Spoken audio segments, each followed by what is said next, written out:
வணக்கம். கேப்டன் தொலைக்காட்சிக்காக இரவு செய்திகளை வழங்குவது செம்மல ரமேஷ். முக்கிய செய்திகள்.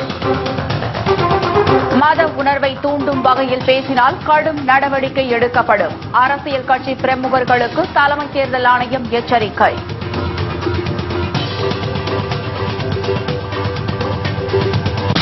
பெல்ஜியம் தலைநகர் பிரசல்ஸில் அடுத்தடுத்து குண்டு வெடித்ததில் 35 பேர் பலி. இந்தியர்கள் யாருக்கும் பாதிப்பில்லை என வெளியுறவுத்துறை அமைச்சகம் அறிவிப்பு.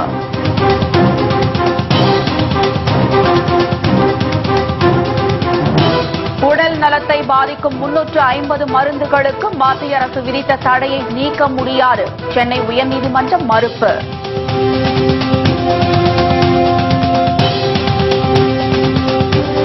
உடுமலைப்பேட்டையில் சங்கரை பட்டப்பகலில் வெட்டி படுகொலை செய்த ஜாதிய வெறியர்கள் யார்? 5 குற்றவாளிகளை நீதிபதி முன்னிலையில் நேரில் அடையாளம் காட்டினார் கௌசல்யா.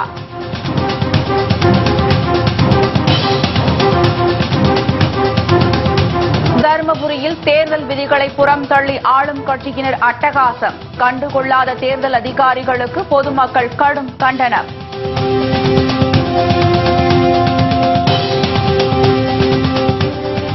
விரிவான செய்திகள்.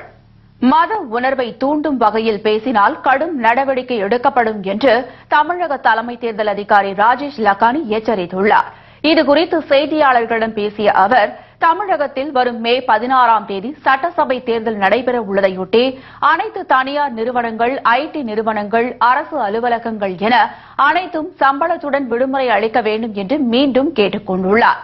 நிறுவன பணியாளர்கள் அனைவரும் தவறாமல் வாக்களிப்பதை உறுதி செய்ய வேண்டும் என அறிவுறுத்திய லக்கானி, தேர்தல் நாளன்று விடுமுறை அளிக்காத நிறுவனங்கள் மீது கடும் நடவடிக்கை எடுக்கப்படும் என்று எச்சரித்துள்ளார். அதேபோல் மத உணர்வை தூண்டும் வகையில் பேசினால் கடும் நடவடிக்கை எடுக்கப்படும் என்று தமிழக தலைமை தேர்தல் அதிகாரி எச்சரித்துள்ளார். முதலமைச்சர் காப்பீட்டு திட்டத்தை பெற தடையில்லை என அவர் விளக்கம் அளித்துள்ளார். தமிழகம் முழுவதும் இதுவரை நடத்தப்பட்ட வாகன சோதனையில் 12 கோடி ரூபாய் பணம் பறிமுதல் செய்யப்பட்டுள்ளதாக தேர்தல் ஆணையம் தெரிவித்துள்ளது. இது தவிர செல்போன், கிரிக்கெட் மட்டை, வேஷ்டி சேலை உள்ளிட்ட பல பொருட்களும் பறிமுதல் செய்யப்பட்டுள்ளதாக கூறப்பட்டுள்ளது. பெல்ஜியம் தலைநகர் பிரசல்ஸில் அடுத்தடுத்து குண்டு வெடித்ததில் 35 பேர் பரிதாபமாக உயிரிழந்தனர். மேலும் 100க்கும் மேற்பட்டோர் பலத்த காயமடைந்தனர். உலகின் பல நாடுகளுக்கு பிரசல்ஸ் சர்வதேச விமான நிலையத்திலிருந்து விமானங்கள் இயக்கப்படுகின்றன. இதனால் எந்நேரமும் பயணிகள் கூட்டம் நிரம்பி வழியும். இந்த நிலையில் பிரசல்ஸ் விமான நிலையத்தில் பயணிகள் புறப்படும் இடத்தில் அடுத்தடுத்து 2 குண்டுகள் வெடித்தன. இதனால் விமான நிலையத்திலிருந்து நாலாபுரமும் அலறி அடித்துக் கொண்டு ஓடினர். தீவிரவாதிகளின் இந்த தாக்குதலில் 35 பேர் உயிரிழந்தனர். மேலும் படுகாயமடைந்த 100க்கும் மேற்பட்டோர் உடனடியாக மீட்கப்பட்டு மருத்துவமனையில் அனுமதிக்கப்பட்டுள்ளனர். இதனிடையே விமான நிலையத்திலிருந்து பயணிகள் வெளியேற்றப்பட்டதுடன் விமான நிலையம் மூடப்பட்டது. குண்டுவெடிப்பு எதிரொலியாக அனைத்து மெட்ரோ ரயில்கள் நிலையங்களும் மூடப்பட்டுள்ளன. இதனிடையே பிரசல்ஸில் நிகழ்ந்த குண்டுவெடிப்பில் இந்தியர்களுக்கு எந்தவித பாதிப்பும் இல்லை என்று மத்திய வெளியுறவு அமைச்சகம் அறிவித்துள்ளது. அதேபோல் பிரசல்ஸ் விமான நிலையத்தில் உள்ள ஜெட் ஏர்வேஸ் விமானங்கள் அனைத்தும் பாதுகாப்பாக உள்ளதாக அந்த நிறுவனம் தெரிவித்துள்ளது. மேலும் முன்னெச்சரிக்கை நடவடிக்கை எடுக்கப்பட்டு ஜெட் ஏர்வேஸின் பயணிகள் மற்றும் பணியாட்கள் அனைவரும் பாதுகாப்பாக உள்ளதாக ஜெட் ஏர்வேஸ் நிறுவனம் தெரிவித்துள்ளது. கடந்த ஆண்டு நவம்பரில் பாரிஸ் நகரில் நடந்த குண்டுவெடிப்பு குற்றவாளிகள் பிரசல்ஸ் நகரைச் சேர்ந்தவர்கள் என்று கண்டறியப்பட்டது. இந்த விவரம் வெளியான 4 நாட்களில் பெல்ஜியத்தில் இரட்டை குண்டுவெடிப்பு நிகழ்ந்துள்ளது குறிப்பிடத்தக்கது.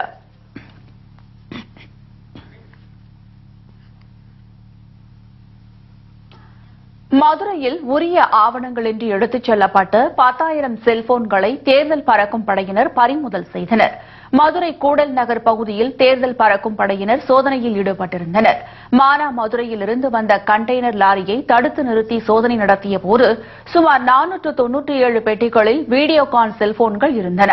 இந்த செல்போன்கள் மானாமதுரையிலிருந்து ஆந்திர மாநிலம் விஜயவாடா மற்றும் மும்பை உள்ளிட்ட பகுதிகளுக்கு எடுத்துச் செல்லப்படுவதாக லாரியின் ஓட்டுநர் தெரிவித்தார். ஆனால் அந்த பகுதிகளுக்கு எடுத்து செல்வதற்கான உரிய ஆவணங்கள் இல்லாததால் மதுரைக்கு இந்த செல்போன்கள் எடுத்து வரப்பட்ட நோக்கம் குறித்து தேர்தல் அதிகாரிகள் விசாரணை மேற்கொண்டு வருகின்றனர். வந்தவாசியை அடுத்த மும்முனி புறவழிச்சாலை போக்குவரத்து பணிமனை அருகே பறக்கும் படையினர் நடத்திய வாகன சோதனையில் உரிய ஆவணங்கள் இல்லாமல் எடுத்துச் செல்லப்பட்ட 3.5 லட்சம் மதிப்பிலான செல்போன்கள் பறிமுதல் செய்யப்பட்டது. இதேபோல் திருப்போரூரை அடுத்து கிழக்கு கடற்கரை பகுதியில் உள்ள சோதனை சாவடி வழியாக சந்தேகத்திற்கிடமளிக்கும் வகையில் வந்த 3 கண்டெய்னர் லாரிகளை தேர்தல் பறக்கும் படையினர் பறிமுதல் செய்தனர். கண்டெய்னர் லாரிகளை திறந்து காட்ட ஓட்டுநர் மறுப்பு தெரிவித்ததால் கைப்பற்றப்பட்ட லாரிகள் வருவாய்த்துறை அலுவலகத்தில் ஒப்படைக்கப்பட்டது. இதனிடையே ராஜபாளையம் சேத்தூரில் பறக்கும் படை அதிகாரிகள் நடத்திய வாகன சோதனையில் 3,50,000 ரூபாய் சிக்கியது. 350 மருந்துகளுக்கு மத்திய அரசு விதித்த தடையை நீக்க சென்னை உயர்நீதிமன்றம் மறுப்பு தெரிவித்துவிட்டது. விக்ஸ் ஆக்ஷன் 500, கோரக்ஸ் உள்ளிட்ட 344 வகையான மருந்துகளை விற்பதற்கு தடை விதித்து கடந்த 10ஆம் தேதி மத்திய அரசு அறிக்கை வெளியிட்டது. இதனை எதிர்த்து தென்னிந்திய மருந்து உற்பத்தியாளர்கள் கூட்டமைப்பு சார்பில் சென்னை உயர்நீதிமன்றத்தில் வழக்கு தொடரப்பட்டது. முறையாக ஆய்வு மேற்கொள்ளாமல் மருந்துகளுக்கு தடை விதித்துள்ளதாகவும் உடனடியாக அதனை ரத்து செய்ய வேண்டும் என்றும் அந்த மனுவில் குறிப்பிட்டிருந்தனர். இந்நிலையில் இந்த வழக்கு நீதிபதிகள் எஸ்.கே. கவுல், சுந்தரேஷ் ஆகியோர் முன்னிலையில் இன்று விசாரணைக்கு வந்தது. மருந்துகளுக்கு விதிக்கப்பட்ட தடையை நீக்க மறுப்பு தெரிவித்த நீதிபதிகள் 4 வாரத்தில் பதிலளிக்க மத்திய அரசுக்கு உத்தரவிட்டனர். எஸ்விஎஸ் சித்த மருத்துவக் கல்லூரி தாளாளர் வாசுகி மற்றும் கல்லூரி முதல்வர் கலாநிதி ஆகியோருக்கு நிபந்தனை ஜாமீன் வழங்கி சென்னை உயர்நீதிமன்றம் உத்தரவிட்டுள்ளது. விழுப்புரம் அருகே உள்ள எஸ்விஎஸ் சித்த மருத்துவக் கல்லூரியில் 2ஆம் ஆண்டு படித்து வந்த மாணவிகள் மோனிஷா, சரண்யா, பிரியங்கா ஆகியோர் கடந்த ஜனவரி 23ஆம் தேதியன்று கிணற்றில் சடலமாக மீட்கப்பட்டனர். இதனையடுத்து கல்லூரி தாளாளர் வாசுகி, முதல்வர் கலாநிதி உட்பட 4 பேர் கைது செய்யப்பட்டு சிறையில் அடைக்கப்பட்டனர்.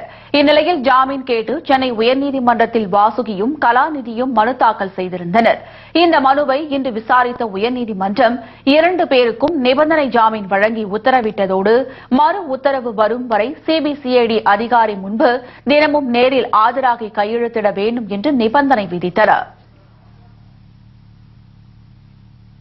4 லட்சம் கோடி ரூபாய் வராக்கடன் பிரச்சினைக்கு தீர்வு காண வேண்டும் என அகில இந்திய வங்கி ஊழியர்கள் சம்மேளனம் வலியுறுத்தியுள்ளது. சென்னையில் செய்தியாளர்களிடம் பேசிய அந்த சங்கத்தின் உறுப்பினர்கள் வங்கித்துறையில் உள்ள 3 லட்சம் காலி பணியிடங்களை நிரப்ப வேண்டும், 4 லட்சம் கோடி வாராக்கடன் பிரச்சினைக்கு தீர்வு காண வேண்டும் என்பன உள்ளிட்ட பல்வேறு தீர்மானங்கள் மாநாட்டில் நிறைவேற்றிருப்பதாக தெரிவித்தனர். வாராக்கடனுக்கு பொறுப்பானவர்கள் மீது கிரிமினல் வழக்குகளை பதிவு செய்து தக்க நடவடிக்கை எடுக்க வேண்டும் என்றும் அவர்கள் சொத்துக்களை பறிமுதல் செய்யும் வகையில் வலுவான சட்டங்களை கொண்டுவர வேண்டும் என்றும் அவர்கள் வலியுறுத்தினர். இந்திய வங்கி ஊழியர் சம்மேளனம் தமிழ்நாடு அமைப்பினுடைய 11வது மாநில மாநாடு இந்த மாதம் 25, 26, 27 தேதிகளிலே கோவை மாநகரிலே நடைபெறுகிறது. வங்கித்துறையில் குறிப்பாக மத்திய அரசாங்கத்தினுடைய தனியார்மய கொள்கை, வங்கிகளை தனியார்மயமாக்குதல், வங்கிகளை இணைத்தல், தற்பொழுது சமீபத்தில் வந்திருக்கக்கூடிய வட்டி குறைப்பு போன்ற எல்லா மக்கள் விரோத நடவடிக்கையையும் மத்திய அரசு செய்து வருகிறது. மக்களை அணிதிரட்டி இந்த அமைப்புகளை பாதுகாக்க வேண்டும் என்று கூறுவதற்காக இந்த மாநாடு நடைபெறுகிறது. அகில இந்திய வங்கி ஊழியர்கள் சம்மேளனத்தின் 11வது மாநில மாநாடு கோவையில் மார்ச் 25ஆம் தேதி தொடங்க உள்ளதாக தெரிவித்தனர். உடுமலைப்பேட்டை சங்கரை பட்டப்பகலில் வெட்டி படுகொலை செய்த குற்றவாளிகள் 5 பேரை பல்லடம் நீதிமன்ற நீதிபதி ஸ்ரீவித்யா முன்னிலையில் சங்கரின் மனைவி கௌசல்யா அடையாளம் காட்டினார். திருப்பூர் மாவட்டம் உடுமலைப்பேட்டையில் ஜாதி மறுப்பு திருமணம் செய்து கொண்ட தம்பதி மீது பயங்கர ஆயுதங்களை கொண்டு தாக்குதல் நடத்தப்பட்டது. இந்த தாக்குதலில் பொறியியல் பட்டதாரி இளைஞர் சங்கர் பலியானார். அவரது மனைவி கௌசல்யா பலத்த காயங்களுடன் கோவை அரசு மருத்துவமனையில் சிகிச்சை பெற்று வருகிறார். படுகொலை செய்யப்பட்ட சம்பவம் குறித்து கௌசல்யாவிடம் நேற்று ரகசிய வாக்குமூலம் பெறப்பட்டது. தங்களை வெட்டிய கொலையாளிகளை நேரில் கண்டால் அடையாளம் காட்டுவேன் என கௌசல்யாவும் கூறியிருந்தார். இந்த நிலையில் கோவை மத்திய சிறையில் அடைக்கப்பட்ட குற்றவாளிகள் 5 பேர் பல்லடம் நீதிமன்ற நீதிபதி ஸ்ரீவித்யா முன்னிலையில் ஆஜர்படுத்தப்பட்டனர். அப்போது நீதிமன்றத்திற்கு அழைத்து வரப்பட்ட சங்கரின் மனைவி கௌசல்யா குற்றவாளிகளை அடையாளம் காட்டினார். சுமார் 3 மணி நேரம் நடைபெற்ற விசாரணைக்கு பிறகு கௌசல்யா கோவை அரசு மருத்துவமனையில் மீண்டும் அனுமதிக்கப்பட்டார். தருமபுரியில் தேர்தல் விதிமீறலில் ஈடுபட்ட அதிமுகவினர் மீது அதிகாரிகள் நடவடிக்கை எடுக்காததற்கு பொதுமக்கள் கண்டனம் தெரிவித்துள்ளனர்.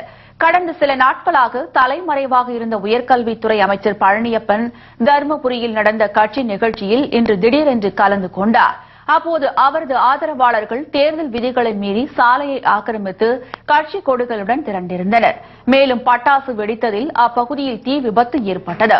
சாலை முழுவதும் அதிமுகவினர் கார்களை நிறுத்தி வைத்திருந்ததால் தீயணைப்பு வாகனம் உள்ளே வர முடியாமல் திணறியது.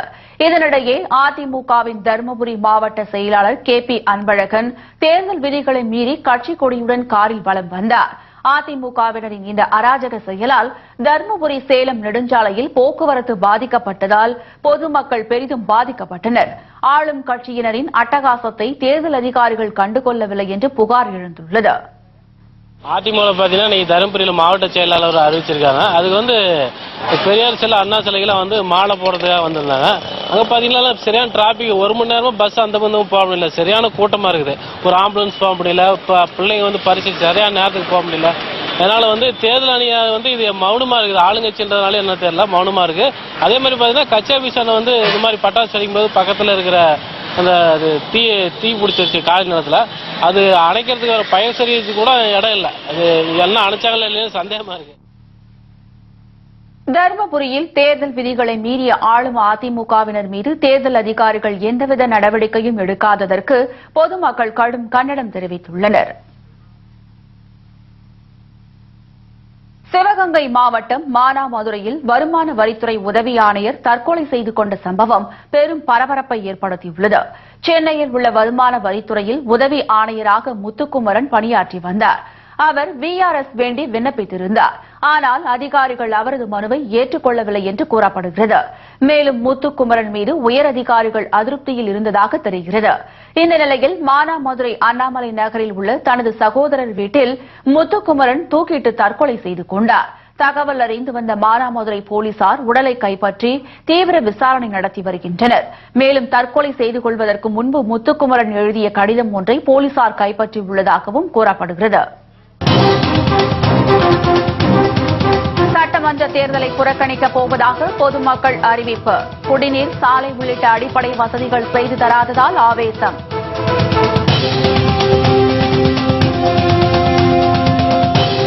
பணம் கையாடல் செய்த அதிமுக பஞ்சாயத்து தலைவரை பதவி நீக்கம் செய்ய வேண்டும்.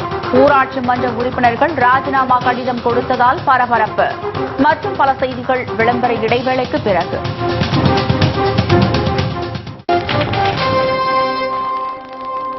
செய்திகள் தொடர்கின்றன.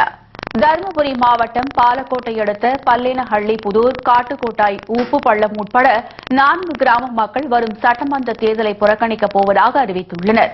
கடந்த 5 ஆண்டுகளாக தங்கள் கிராமங்களில் ஆட்சியாளர்கள் எவ்வித அடிப்படை வசதிகளும் முறையாக செய்து கொடுக்கப்படவில்லை என்பதே தேர்தல் புறக்கணிப்பிற்கு காரணமாகும். எங்களுக்கு பஞ்சாயத்து அனுமந்தபுரம் பக்கம், எங்களுக்கு அதுல சேர்த்தி விடல. நாங்க நாகனம்பட்டி பஞ்சாயத்து, எங்களுக்கு வயசான காலத்துல பெரிய மனுஷராகட்டும் ஒரு ஸ்கூல் சர்டிபிகேட் வாங்கணும், ஒரு கரண்ட்டுக்கு பில்லுக்கு கையெழுத்து வாங்கணும், இல்ல வேற எதுக்காச்சும் நாங்க ஒரு கையெழுத்துக்கு போகணும்னு சொன்னாக்கல, வீட்டு ரசீது வாங்கணும்னு சொன்னா கிளாருக்கு இங்க இருக்கிறேன்னு சொல்றா. அப்படி வீட்டானு போனா ஆபீஸ் இருக்கிறேன், அப்படி ஆபீஸுக்கு போனா பிடி ஆபீஸ் இருக்கிறேன்னு சொல்றாங்க. இன்னைக்கு எல்லாம் முடியாது, நாளைக்கு போன்னு சொல்றாங்க. எங்களுக்கு பஸ் வசதி இல்ல. நாங்க நடந்து எத்தனை தலைமுறைக்கு நாங்க நடக்கிறது. அன்னைக்கு ஏதோ வண்டி வசதிக்கிறவங்க போறாங்க. நாங்க பொம்பளைங்க எல்லாம் எப்படி போறது, வயசானவங்க எப்படி போறது? இதேபோல் நெல்லை மாவட்டம் சங்கரன் கோவில் தாலுகாவிற்குட்பட்ட கண்டிகைப்பேரி கிராமத்தில் சுமார் 300க்கும் மேற்பட்ட குடும்பத்தினர் வசித்து வருகின்றனர். இந்த கிராமத்தில் சாலை வசதி, அங்கன்வாடி மையம் அமைத்து தராததை கண்டித்து ஊர் பொதுமக்கள் ஒன்று கூடி வருகிற சட்டமன்ற தேர்தலை புறக்கணிக்கப் போவதாக டிஜிட்டல் போர்டு வைத்தும் வீடுகளில் கருப்பு கொடிகளை கட்டியும் எதிர்ப்பு தெரிவித்துள்ளனர். பள்ளிப்பாளையம் அருகே பணம் கையாடல் செய்த அதிமுக பஞ்சாயத்து தலைவரை பதவி நீக்கம் செய்ய கோரி ஊராட்சி மன்ற உறுப்பினர்கள் 8 பேர் ராஜினாமா கடிதம் கொடுத்ததால் பரபரப்பு ஏற்பட்டது. களியனூர் ஊராட்சி மன்ற தலைவராக உள்ள அதிமுகவை சேர்ந்த ராதாமணி தனது கணவர் ராமலிங்கத்துடன் சேர்ந்து பல்வேறு பணிகளை செய்ததாக கூறி அரசு நிதியாடல் கைது செய்துள்ளார். இதையடுத்து களியனூர் பகுதியைச் சேர்ந்த நாகராஜ் தொடர்ந்த வழக்கில் ராதாமணி மீது நடவடிக்கை எடுக்க சென்னை உயர்நீதிமன்றம் உத்தரவிட்டது. ஆனால் மாவட்ட நிர்வாகம் இதுவரை நடவடிக்கை எடுக்காததால் ஊராட்சி மன்ற உறுப்பினர்கள் 8 பேர் ராஜினாமா கடிதம் அளிப்பதற்காக ஒன்றிய அலுவலகத்திற்கு இன்று சென்றனர். அப்போது அவர்களை உள்ளே அனுமதிக்காததால் உறுப்பினர்கள் அனைவரும் திடீரென தர்ணாவில் ஈடுபட்டனர். தலைவர் போலி பில்லு அச்சிட்டு பல முறைகேடுல செஞ்சு அந்த முறைகேடை டெப்டி பிடிஓ ஆய்வு செஞ்சதுல கடும் குறைபாடு கண்டறியப்பட்டதுல அவங்க உண்மைன்னு ஆயிடுச்சு. அதுக்கப்புறம் நாங்க அவங்க செக் பவர் பிடுங்கினாங்க. மீண்டும் செக் பவர் பிடுங்க அப்புறம் கலெக்டர் கிட்ட நாங்கள் நேரடி விசாரணைக்கெல்லாம் போனோம். அதில் கலெக்டர் நடவடிக்கை எடுக்கணும்னு சொன்னதோடு சரி, மீண்டும் எந்த நடவடிக்கை எடுக்கல. அதை மீண்டும் நாங்கள் எல்லாமே 8 பேர் சேர்ந்து நம்பிக்கையில்லா தீர்மானம் கொண்டு போய் கலெக்டர்கிட்ட கொடுத்தோம். அதுக்கு மேலேயும் கலெக்டர் எந்த நடவடிக்கை எடுக்கல. மார்த்தாண்டம் அருகே வரதட்சணை கேட்டு சித்திரவதை செய்யும் கணவன் மீது நடவடிக்கை எடுக்க கோரி பாதிக்கப்பட்ட பெண் தனது குழந்தையுடன் அவரது வீட்டு முன்பு தர்ணா போராட்டம் நடத்தி வருகிறார். அங்குள்ள மருதன்கோடு பகுதியைச் சேர்ந்தவர் ஜஸ்டின் ஜெயராஜ் அம்பூரி பகுதியைச் சேர்ந்த சரிதா என்ற பெண்ணை 2010ஆம் ஆண்டு காதலித்து திருமணம் செய்து கொண்டார். இந்த தம்பதியருக்கு ஒரு ஆண் மற்றும் பெண் குழந்தைகள் உள்ள நிலையில் ஜெயராஜ் தனது மனைவி சரிதாவை வரதட்சணை கேட்டு கொடுமைப்படுத்தி வருவதாக கூறப்படுகிறது. அத்துடன் சரிதா மற்றும் அவரது குழந்தைகளை கொடூரமாக தாக்கி வீட்டை விட்டு வெளியேற்றியதுடன் வீட்டை பூட்டிக் கொண்டு தலைமறைவாகிவிட்டார். இதனைத் தொடர்ந்து கடந்த 3 நாட்களாக சரிதா குழந்தைகளுடன் வீட்டின் முன்னால் தர்ணா போராட்டம் நடத்தி வருகிறார். இஷ்டப்பட்டு 10ஆம் கிளாஸ்ல படிச்சோண்டிருந்தப்போ இஷ்டப்பட்டு லவ் மேரேஜ் வந்து இவரெல்லாம் அப்படி நல்ல சகார். நான் இப்பதான் 8 லட்சம் ரூபாய் 5 பவுன் செயினும் வேணும்னு இவர் என்ன பிடிச்சது. எனக்கு சொந்தம், எனக்கு பிள்ளைக்கு உருப்படியும் வச்ச வீட்டுல எனக்கு கேட்டல. இந்த 3 நாளாவது எனக்கு பிள்ளை தரையிலும் மஞ்சள் இட்டு கிடக்குது. இதுக்கு அரசு ஒரு நடவடிக்கை எடுக்கிற கையெடுத்து கும்பிடு. இதனிடையே விளவன்கோடு தாலுகா வேளாண்மை உற்பத்தியாளர் கூட்டுறவு விற்பனை சங்க அலுவலக பொருட்கள் மற்றும் லாரியை திருநெல்வேலி தொழிலாளர் நீதிமன்ற உத்தரவுப்படி நீதிமன்ற ஊழியர்கள் இன்று ஜப்தி செய்தனர். இங்கு பணியாற்றிய ஊழியர் ஒருவருக்கு நஷ்ட ஈடு வழங்காததால் இந்த நடவடிக்கை நீதிமன்றம் எடுத்துள்ளது. வால்பாறையில் போதிய மழை பெய்யாததால் சோலையாறு அணை வறண்டு காணப்படுகிறது. தற்போது அணையின் நீர்மட்டம் 31 அடியாக உள்ளது. கோவை மாவட்டம் வால்பாறையில் சோலையார் அணையிலிருந்து வெளியேற்றப்படும் நீர் மின் நிலையங்களுக்கும் குடிநீர் மற்றும் பாசன வசதிகளுக்கும் பயன்படுத்தப்பட்டு வருகிறது. இந்நிலையில் வால்பாறை பகுதியில் கடந்த ஆண்டு போதிய அளவு மழை பெய்யாததால் 160 அடி கொண்ட சோலையார் அணை தனது முழு கொள்ளளவை எட்டவில்லை. வால்பாறையில் தற்போது கடும் வறட்சி நிலவுவதால் அணையின் நீர்மட்டம் 31 அடியாக உள்ளது. இதன் காரணமாக வால்பாறை பகுதியில் குடிநீர் தட்டுப்பாடு ஏற்பட்டுள்ளது. மேலும் வன விலங்குகளும் தண்ணீர் தேடி மலையடிவார பகுதிகளுக்கு படையெடுத்து வருகின்றன. திருச்சி மத்திய சிறையில் வாடும் இலங்கை தமிழர்களை உடனடியாக விடுதலை செய்ய வலியுறுத்தி மக்கள் நல கூட்டணி சார்பில் முற்றுகை போராட்டம் நடைபெற்றது. இலங்கை போருக்கு பிறகு அங்கிருந்து தப்பி வந்த தமிழர்கள் தமிழ்நாட்டின் பல்வேறு சிறைகளில் அடைக்கப்பட்டுள்ளனர். தண்டனை காலம் நிறைவடைந்த பிறகும் அவர்களை விடுதலை செய்யாமல் சிறையில் அடைத்து வைத்துள்ளதாக தெரிகிறது. இந்நிலையில் இலங்கை தமிழர்களை விடுதலை செய்ய வலியுறுத்தி திருச்சி மத்திய சிறைச்சாலையை மக்கள் நல கூட்டணியினர் முற்றுகையிட்டனர். பின்னர் சாலையில் அமர்ந்து கண்டன முழக்கங்களை எழுப்பிய அவர்களை போலீசார் கைது செய்தனர்.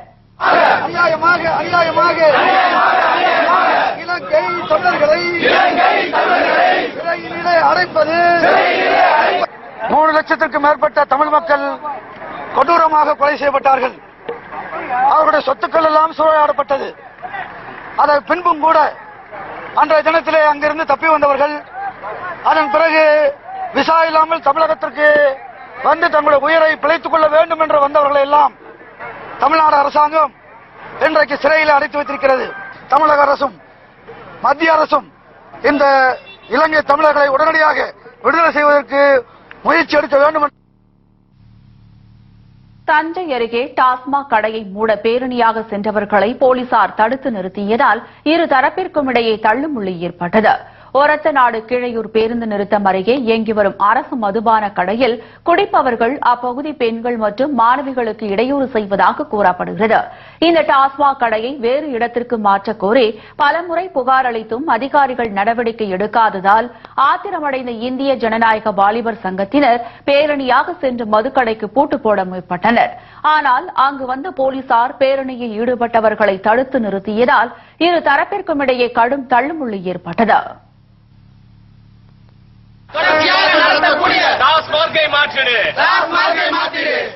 இடையூறாக கடையினை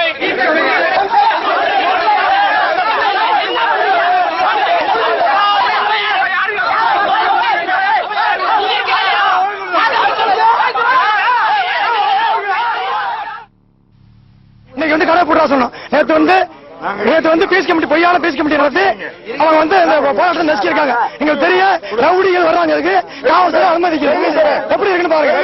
ஆட்சி நிர்வாகம், மாவட்ட நிர்வாகம், கொண்டு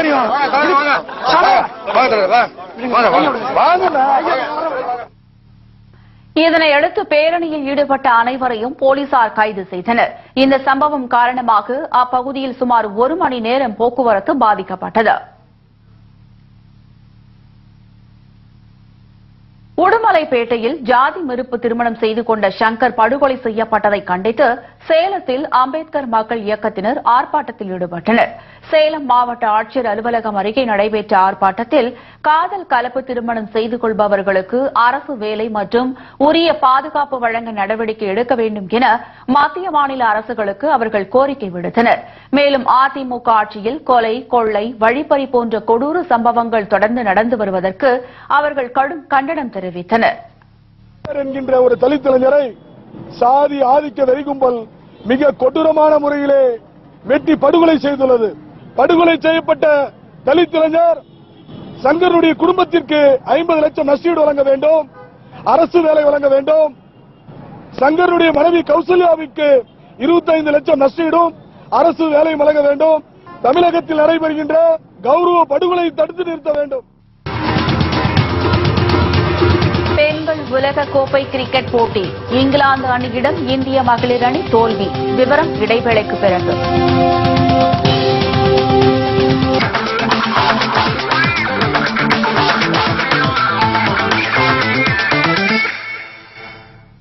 செய்திகள் தொடர்கின்றன.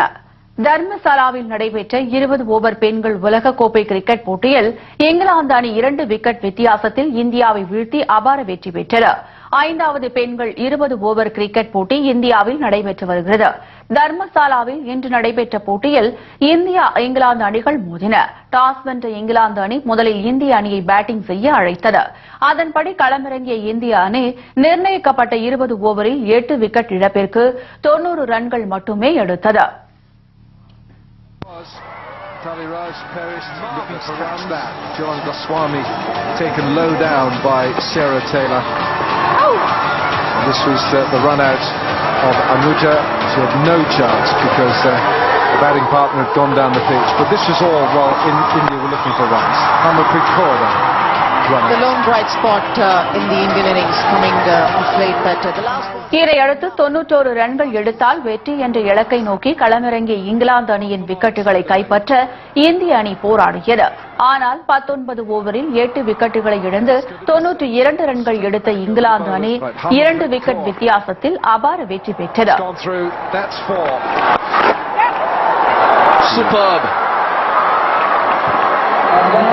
Superb shot from Nancy. இத்துடன் செய்திகள் நிறைவடைகின்றன. மீண்டும் செய்திகள் நாளை காலை 7 மணிக்கு. செய்திகளை உள்ளது உள்ளபடி உடனுக்குடன் தெரிந்து கொள்ள நமது கேப்டன் நியூஸ் தொலைக்காட்சியை பாருங்கள். வணக்கம்.